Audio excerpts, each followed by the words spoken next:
ये मेरे चैनल पे आयुर्वेदा मेडिसिन पे एक दूसरा वीडियो मैं यहाँ पे अपलोड करने जा रहा हूँ।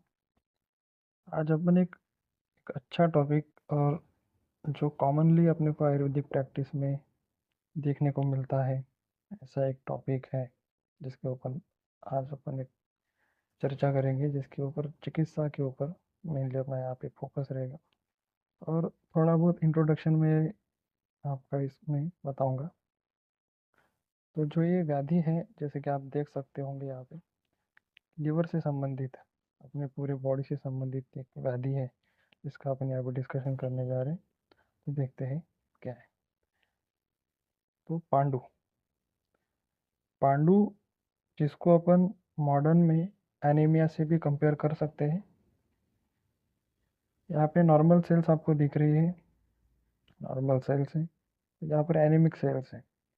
एनीमिक सेल्स में थोड़ा सा आरबीसी का जो काउंट है थोड़ा सा कम देखने को मिल जाता है। अब आयुर्वेद के हिसाब से पांडु मतलब क्या? पांडु का मतलब होता है फीका पड़ जाना। बॉडी का जो भी नॉर्मल कलर है वो फीका पड़ जाना, जैसे कि स्किन, नेल्स और आईज को स्पेसिफिकली अपन इसमें देखते हैं।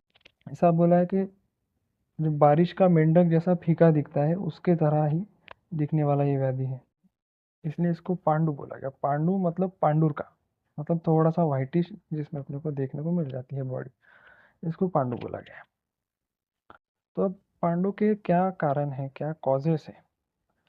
अब अगर आयुर्वेद के हिसाब से अगर हेतु देखे जाए तो उसमें अलग अलग प्रकार के पित्त प्रकोपक आहार के हेतु बोले गए हैं, पर वो यहाँ पे अपन डिस्कस नहीं करेंगे। मेनली अपन यहाँ पे डिस्कस करेंगे कि चिकित्सा पॉइंट ऑफ व्यू से अपन क्या देख सकते हैं हेतु में। तो सबसे पहले देखा जाता है कि रक्त धातु का क्षय, ओज का क्षय और भी बहुत कुछ है। यहाँ पे रक्त धातु क्षय और ओज क्षय यहाँ पे मेनली आप फिलहाल के लिए याद रखिए, और ये एंड मोर मैंने यहाँ पे लिखा है वो मैं आगे डिस्कस करूँगा। सबसे पहले रक्त धातु का क्षय, फिर ओज का क्षय। अब देखिए, पांडु समझने के लिए अपने को समझना पड़ेगा कि रक्त कैसे अपने शरीर में बनता है।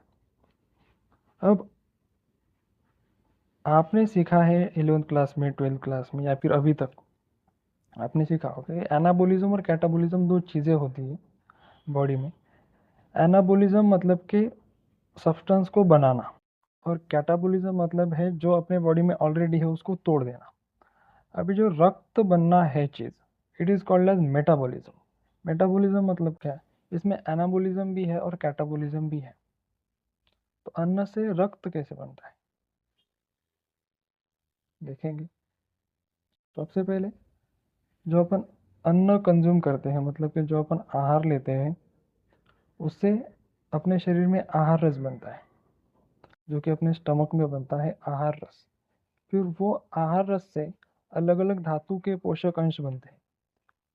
सबसे पहले अन्न से आहार रस बन गया, फिर आहार रस से अलग अलग धातु के पोषक अंश, जैसे कि रस पोषक अंश जिससे रस धातु बनेगा, रक्त पोषक अंश जिससे रक्त धातु बनेगा, मांस पोषक अंश जिससे मांस धातु बनेगा, ऐसे ही शुक्र पोषक अंश से शुक्र धातु बनेगा। ऐसे रस, रक्त, मांस, मेद, अस्थि, मज्जा, शुक्र, ऐसे विविध धातुओं के अंश से वो धातु बनते हैं।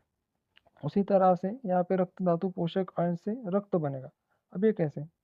तो रक्त धातु पोषक अंश जब रक्त व स्रोतस के साथ में जब लिवर में आ जाएगा, लिवर में आ जाएगा तो वहाँ पे रक्ताग्नि की क्रिया रक्त धातु पोषक अंश के ऊपर होके रक्त की उत्पत्ति होती है। मैं फिर से एक बार समझाता हूँ। सबसे पहले अन्न था, अन्न से आहार रस बना, फिर वो आहार रस में अलग अलग धातु के पोषक अंश होते हैं। उसमें से जो अपन यहाँ पे देख रहे हैं वो है रक्त धातु पोषक अंश। अभी जो रक्त धातु पोषक अंश अपने को यहाँ पे मिल गया है वो रक्त व स्रोतस के द्वारा लिवर तक जाएगा, और लिवर में जाके मतलब कि यकृत में जाके लिवर में वहाँ पे रक्ताग्नि की क्रिया होगी और वहाँ से बनेगा रक्त। तो इस तरह से ये रक्त बन जाता है। और मैंने यहाँ पे लिखा था एंड मोर के और क्या क्या कारण है। तो अब ये मैंने वहाँ पे डिस्कस क्यों नहीं की है, क्योंकि अपने को सबसे पहले समझनी चाहिए ये प्रोसेस। जब ये प्रोसेस समझ में आ जाएगी तब अपने को ये एंड मोर समझेंगे। अब देखो, रक्त पोषक अंश अगर नहीं मिले, रक्त पोषक अंश अगर नहीं मिले तो क्या ये रक्त बनेगा? नहीं बनेगा। अगर रक्त व स्रोतस ही विकृत है, अगर ये रक्त धातु पोषक अंश को यहाँ तक नहीं लाया गया तो भी क्या रक्त बन सकता है? नहीं बन सकता है। दूसरा है रक्ताग्नि विकृत है, रक्त धातु पोषक अंश तक अपन आ गए, रक्त व स्रोतस भी नॉर्मल है, पर रक्ताग्नि ही नहीं है तो भी रक्त नहीं बनेगा। और डिफेक्टिव लिवर मेटाबॉलिज्म, मतलब कि यही रक्ताग्नि वाली चीज़ है। अगर ये रक्ताग्नि प्रॉपर नहीं होगी और लिवर अगर अच्छे से काम नहीं कर पा रहा तो भी रक्त नहीं बनेगा। तो ये सबसे इम्पोर्टेंट यहाँ पे हो जाता है, ये सबसे इम्पोर्टेंट यहाँ पे हो जाता है।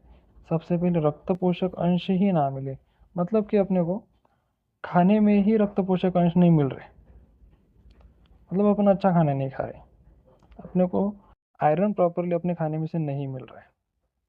और कुछ लोग ऐसे होते हैं जो खाते पीते तो अच्छा है फिर भी उनका रक्त धातु नहीं बनता है। अब ये क्यों हो सकता है?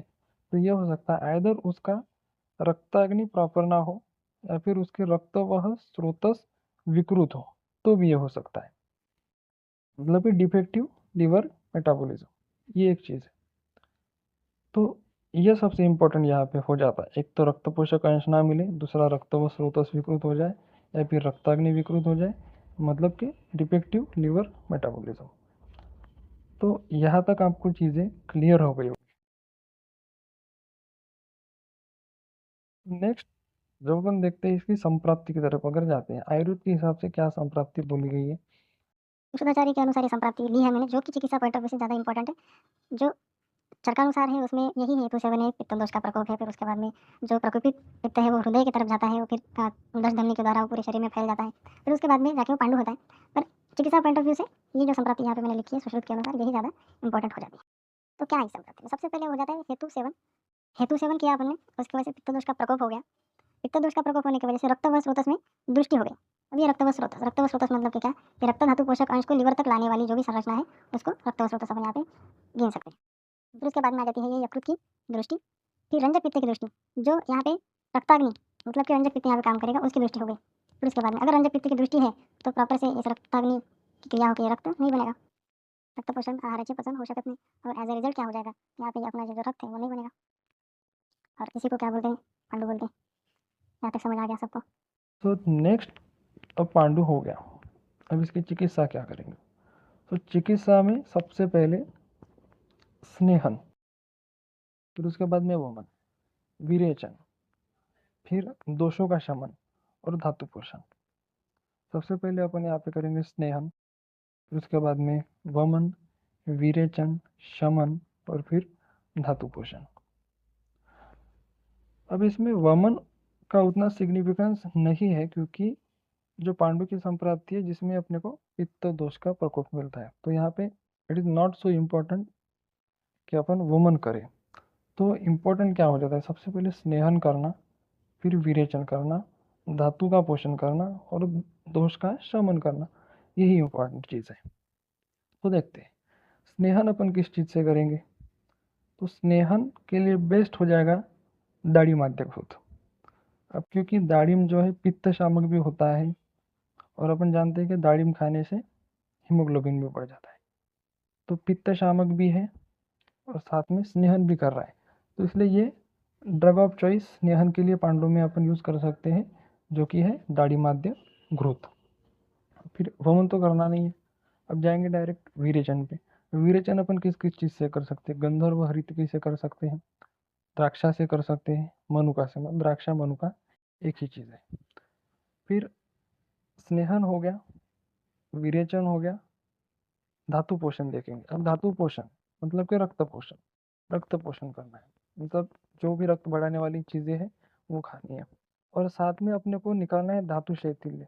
जो धातु में जो शैथिल्य निर्माण हो गया, मतलब कि जो ऑब्स्ट्रक्शन आ गया है उसको निकालना है, तो धातु शैथिल्य निकालना है। ये सबसे इम्पोर्टेंट चीज़ है यहाँ पे, रिमूव धातु शैथिल्य। धातु शैथिल्य निकालने के लिए सबसे यूजफुल जो कल्प होते हैं वो होते हैं लोह कल्प, लोह कल्प। तो आप यहाँ पे देख सकते हैं लोह भस्म का अपन यहाँ पे यूज़ कर सकते हैं। धातु शैथिल्य निकालने के लिए। और साथ में दूसरे भी कुछ भस्म है, जैसे कि ताम्र भस्म है, रौप्य भस्म, अभ्रक भस्म, इनका भी अपन यूज कर सकते हैं। तो most importantly predominantly we use लोह कल्प, बट एज वेल एज ताम्र, रौप्य और अभ्रक भस्म का भी यूज कर सकते हैं। आगे चलते हैं। तो अपने को देखने को मिलता है यहाँ पे कि लोह भस्म ये बहुत यूजफुल है, बट इनमें एक प्रॉब्लम होता है। लोह भस्म में एक प्रॉब्लम होता है, जो कि लोह भस्म जो है जब पेशेंट कंज्यूम करता है तो उसमें अपने को मलाष्टंभ मतलब कि कॉन्स्टिपेशन की प्रॉब्लम देखने को मिलती है। लोह भस्म जब अपन पेशेंट को देते हैं तो उसमें कॉन्स्टिपेशन अपने को देखने को मिलता है। ये एक चीज़ है यहाँ पे आप फिलहाल के लिए याद रखिए। लोह भस्म से क्या होता है, तो कॉन्स्टिपेशन होता है। अब और भी कोई अच्छी चीज़ें हैं क्या जिससे अपन इस कॉन्स्टिपेशन को अवॉइड कर सकें? तो हाँ, आगे चलते हैं। तो मंडूर भस्म भी है, सुवर्णमाक्षिक भस्म भी है। आइदर वी कैन यूज मंडूर भस्म या फिर सुवर्णमाक्षिक भस्म का भी यूज कर सकते हैं। तो क्या ये लोह भस्म से अच्छे हैं? हाँ है। इसीलिए ये जो सुवर्णमाक्षिक भस्म है इसको ड्रग ऑफ चॉइस बोला गया है। बट बेस्ट इज सुवर्णमाक्षिक भस्म। सुवर्णमाक्षिक भस्म ये जो है सबसे बेस्ट होता है, पर थोड़ा महंगा होता है क्योंकि सोना है। तो क्या अपन लोह भस्म को यूज कर सकते हैं क्या? तो हाँ, कर सकते हैं। पर लोह भस्म में क्या प्रॉब्लम है? लोह भस्म में क्या प्रॉब्लम है? लोह भस्म से क्या होता है, कॉन्स्टिपेशन होता है। तो जैसे अपन ने पिछले वीडियो में भी देखा था कि खरपर और मरीच जो थे कैसे थे, उष्ण तीक्ष्ण थे, और जिनसे क्या हो रहा था, वात प्रकोप हो रहा था। फिर उसके लिए अपन ने एक सॉल्यूशन निकाला था, अपन ने उसमें कुछ भावनाएं दी थी और वो जो प्रॉब्लम था उसका सॉल्यूशन निकाला था। अब वैसा ही यहाँ पे अपन एक सॉल्यूशन निकालेंगे। लोह भस्म क्या कर रहा है, कॉन्स्टिपेशन कर रहा है, और आयुर्वेद में कॉन्स्टिपेशन के लिए त्रिफला चूर्ण का एक अच्छा यूज किया जा सकता है। इसीलिए आचार्यों ने एक नवायस लोह बोल के एक मेडिसिन निकाली है, जिसमें अपना जो लोह भस्म है वो तो होता ही है, साथ में इसमें अपने को त्रिफला भी देखने को मिलता है। और इस मेडिसिन का नाम है नवायस लोह। नवायस लोह, तो ये यूज कर सकते हैं अपन as a treatment of pandu. नवायस लोह या फिर नवायस चूर्ण। क्यों? क्योंकि इसमें लोह भस्म भी है और साथ साथ में इसमें त्रिफला भी है, जो कॉन्स्टिपेशन के प्रॉब्लम को भी दूर करेगा। पर अगर पेशेंट के पास पैसा है तो आप सुवर्णमाक्षिक यूज करो। और इससे भी अच्छी एक चीज़ जो कि जिसको कॉकटेल ट्रीटमेंट बोलते हैं, जिसमें ताप्यदी लोह 250 mg, सुवर्णमाक्षिक भस्म 250 mg और अभ्रक भस्म 60 mg। और ये जो ट्रीटमेंट है दैट इज ताप्यदी लोह, सुवर्णमाक्षिक और अभ्रक भस्म, it is called as the व्याधि प्रात्यनिक चिकित्सा फॉर पांडु। व्याधि प्रात्यनिक चिकित्सा मतलब स्पेसिफिकली इस व्याधि के लिए इसको लाया गया है। ताप्यदी लोह 250 mg, सुवर्णमाक्षिक 250 mg और अभ्रक भस्म 60 mg।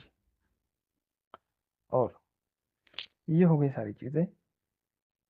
और अगर किसी पेशेंट में रक्त व स्रोतस विकृत है तो उसमें सबसे पहले अपने को देना पड़ेगा सूतशेखर रस।